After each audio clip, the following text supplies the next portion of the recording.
Screenwriters Beat. It's Screenwriters Beat strategy session.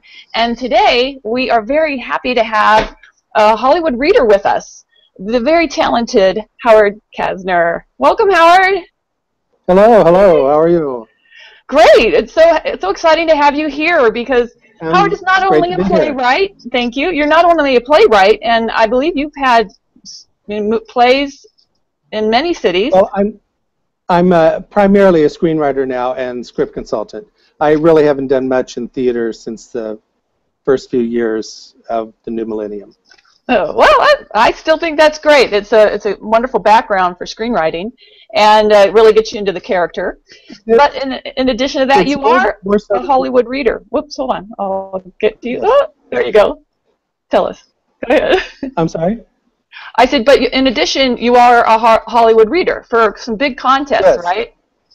Yes, I do read for a couple of major contests, Slamdance. Is it a secret? It's not a secret. Okay. Yeah, I guess not. I mean, if anybody really wanted to find out, they could find out. I also read for the Final Draft Big Break. I guess I am hesitant to sometimes say because I don't want people to think just because they know me or now that they know that I read for this, I'm not going to tell them anything. I'm not going to tell them that I've read their screenplay or how their screenplay is doing. It's not going to help them to know that I do that, but that is my background. Plus, I've read for other screenplay competitions as well as for the Here Network's production company. So.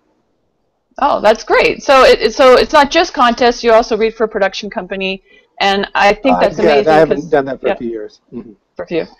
Well, I want to jump right into the whole point of strategy sessions is for you to give us all a strategy of how to either break into the business or, of course, placing a contest is a nice way to get noticed. What would be your #1 strategy for aspiring writers or people like me that have been broken in and just getting going? Well, I think that what I always advise people to do first, and it's kind of general, but write from a vision, write from your heart, try to do something to surprise me. A lot of people will say, no, look and see what's selling, look what's popular out there, look what everybody else is doing. Look what this book says to do. Don't do that. No, write from your heart, write from a vision. Have something to say. You have to stand out in some way, and you just write better screenplays that way. If you write according to a book or to some rules, your screenplay will be flat and uninteresting, and it just probably won't get anywhere. So that's my first. That's your first. That's a great first tip of strategy. But is there a second one that I? Well, I think there are two things that I sort of would advise. The first one is I do think that something has changed over the years in writing screenplays and submitting them.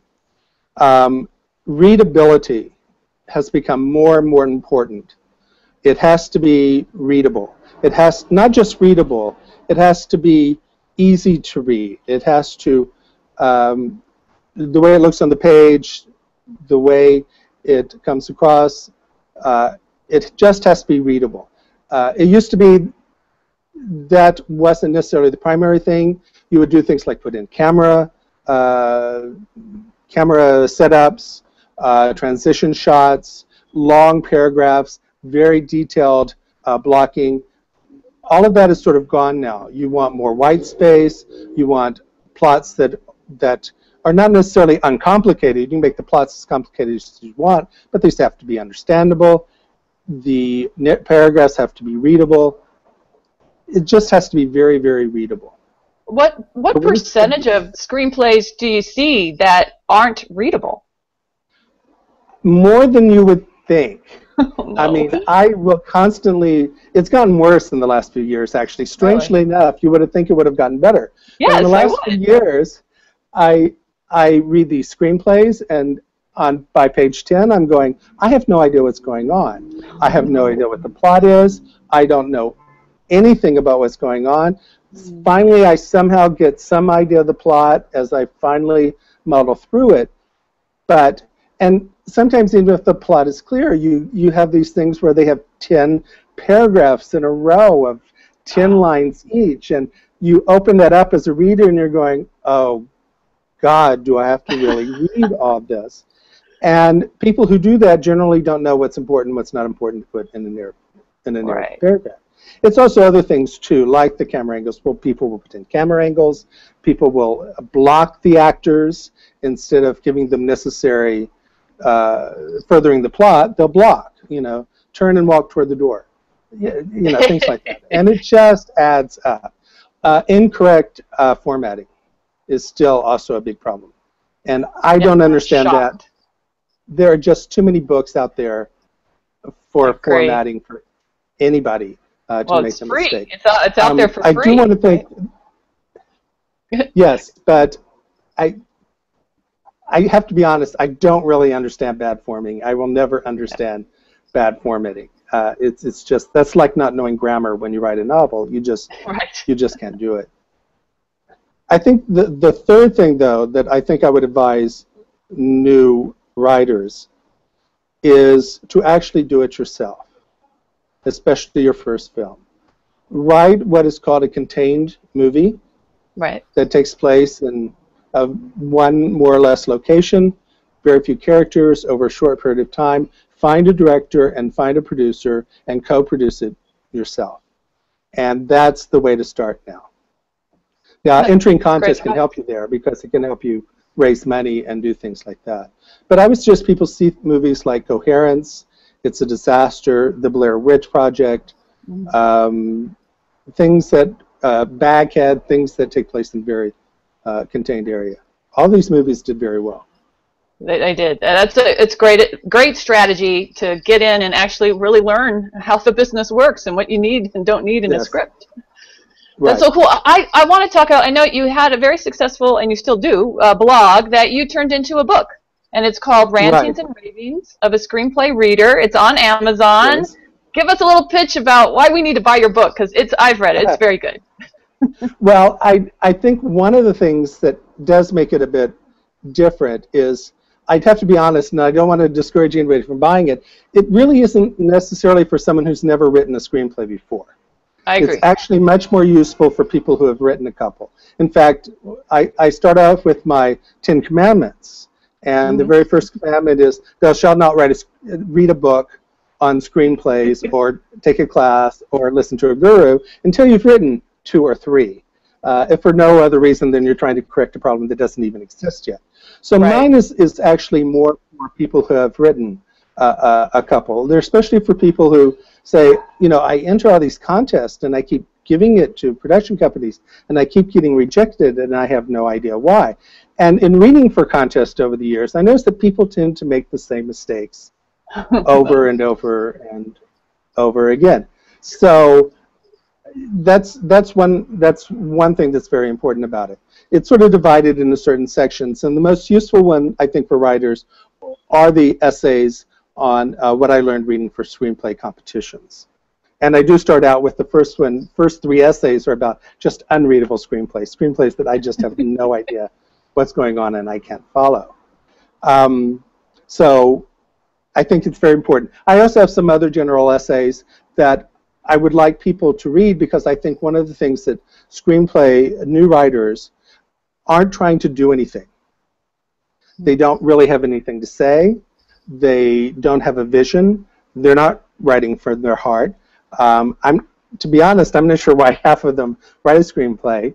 I don't want to discourage them from writing it, but when I read the screenplay, I say, why did you write this? What drove you to write this? And often they just want to write a screenplay. So I do also add some essays about general feelings about screenplay writing and what we're missing. And this isn't happening in other parts of the world. This is really only happening in the U.S. It's a great dialogue, and I know you also continue that on your blog as well. Yes. I look forward to additional books covering that subject alone. It's sort of like what used to be the indie film business sort of took over Hollywood, right? And so where did the indie film business go? Well, I don't know. I don't really know. I mean, in the 1990s was the last big change when we got Soderbergh and Tarantino and Kevin Smith and the two brothers, the Coen brothers. Coens? Yeah. And the Coens, and they revolutionized indie films. And now we have the potential for a new movement because everything's so cheap.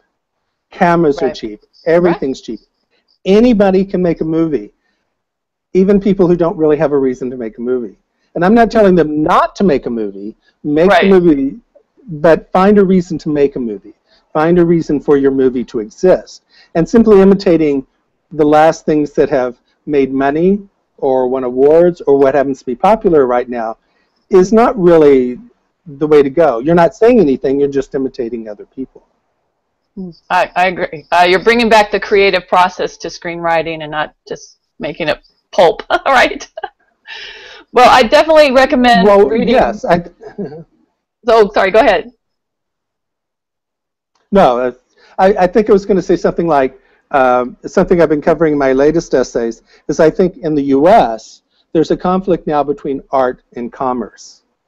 And I say that commerce is very important. If you don't have money, you can't make films. It's just impossible. But if you don't have art, then you don't have a future. Because without art, you don't have innovation, you don't have new ways of doing things.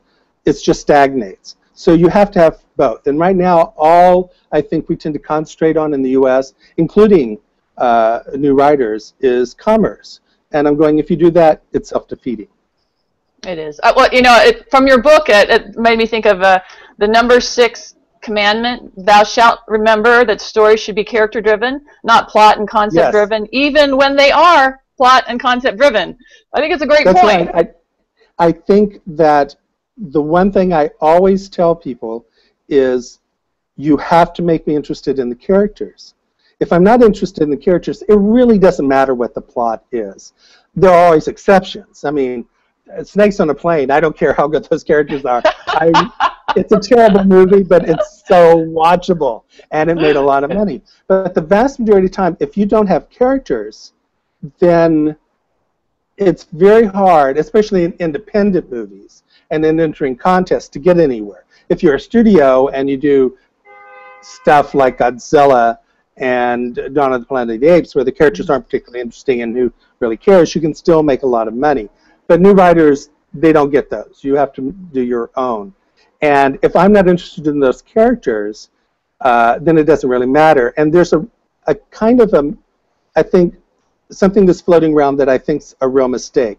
Everybody says you have to, they have to be interested in your screenplay within the first 10 pages. But but I think that what has been misinterpreted here is everybody interprets that as the plot has to grab you. And I'm going, no. In fact, the plot will almost never grab me in the first 10 pages. Mainly, if for no other reason, is I've read this plot 100 times before. It's the characters that have to grab me in the first 10 pages. If the characters don't grab me, then it doesn't really matter what the plot is. I'm so glad you mentioned that because you hear that all the time, and you just that's like a brilliant strategy right there. If we fix that in our scripts alone, we'll get some attention. Yeah, I mean, they talk about, oh, you have to have a grabber opening. You have to have a grabber opening. Well, now everybody and his grandmother has a grabber opening. So when I read a grabber opening, I don't go, oh, wow, it's interesting, it's a grabber opening. I go, oh, God, another grabber opening like the last 500 screenplays I've read. And it's no longer new, it's no longer fresh, it no longer grabs you because it's more and more becoming a cliche. Oh, well, Howard, you have done amazing. In our one strategy session, you've given us a dozen, at least, to follow up on. I would like to close with a question, because right now the Nichols Fellowships have just reached their quarterfinals, and this is a big contest, and I know you don't judge for this contest, so we're just getting your insight as a contest reader. But a lot of people have gotten recently a note saying you didn't make it to the quarterfinals, but you were in the top 10%, and you've got some good scores. They just weren't enough to move you forward. What does that actually mean about someone's script? Well, you are right. I don't read for Nichols, so I can't be absolutely sure what this means. My first instinct is to say, well, I think they chose if I remember right, 700 and something scripts. I think that is what was in the letter. That's probably not 10% of all the entries. It's probably less than 10%. So you can make the top 10%, but they didn't make the top 10%. I guess the quarterfinalists is what they're calling it, right? Not semifinalists, but quarterfinalists. Right. So less than 10% were the quarterfinalists. Why they didn't do 10% instead of 719, that I have no idea. The thing is, the reason why they tell you that, though, is that if you make the top 10% of the nickels, that's really good.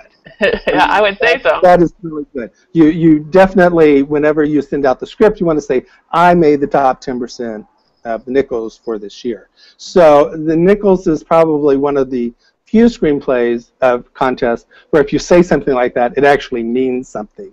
And in other ones, if you say, I made the top 10%, or may not, depending on the screenplay, but nickels is really big. In fact, it can be really big if you get a letter that's saying you got 2 positive reads, or you got 3 positive reads, but you didn't make the top 10%. Even that can be very flattering when it comes, when people react to that. They say, oh, that's very. Well, does that mean if you got maybe 2 positives out of 6 or whatever it is, does that mean that the script probably had a good concept, it obviously was well formatted, and it was just down to personal preference, so whether it went forward? Well, that's really so hard to say. It's probably, I could be wrong about nickels, but I think if you got 2 positive reads, there were probably 3 readers in all, and the third one was the one that sort of, or one of the 3. Not necessarily the third one, but one of the 3 was the one that sort of doomed you. I had someone once at Slamdance who came and asked, and he did not make the top 10, but he made the list before that. And he came and he asked me, you know, can you tell me why I didn't make that? And this was a screenplay I really loved. I would have put it in the top. Whoops, I lost it. That's okay. I would have put it in the top 10, but all I could tell him, and this is actually true, I'm not bullshitting or anything, all I could tell him is there is no answer. Often when you get that far, it's one of these imperceptible things that is just very hard to decide on. And you probably did hit somebody who didn't react well to that genre, or everybody else was decided about it and they went, okay, it's fine. I don't quite get it, you know, that sort of thing. And then you have somebody else who has 3 or 4, all very positive, and to a certain degree, though not totally, screenplays are a crapshoot. You have to sort of, you have to have a good screenplay, but you also have to hit the right readers. And if you hit too many of the wrong readers, then yeah. I mean, in some, Nichols starts out, everybody gets 2 reads. Most screenplay competitions, you only get 1. And if you get the wrong reader, bye-bye.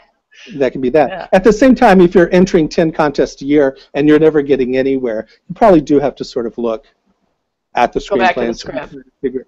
Yeah, you either have to figure out, well, this is just so different that it's never going to get anywhere in contest, or maybe I need to redo something here. You know, maybe I need to look at it. Great. But so anyone that was just shy of the quarterfinals for Nichols should be happy. They did really well and use that. You can lord it over all your friends all you want. All of us. I made the top 10%, and you didn't. And yes, that's good. Great. We'll party. Well, Howard, thank you so much for being here with us. You're our very first strategy session for Screenwriters Beat, and you were amazing with tons of strategies.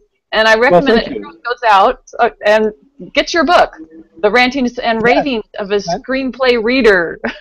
Available on Amazon. You can find it either in the title or under my name, Howard Casner, C-A-S-N-E-R.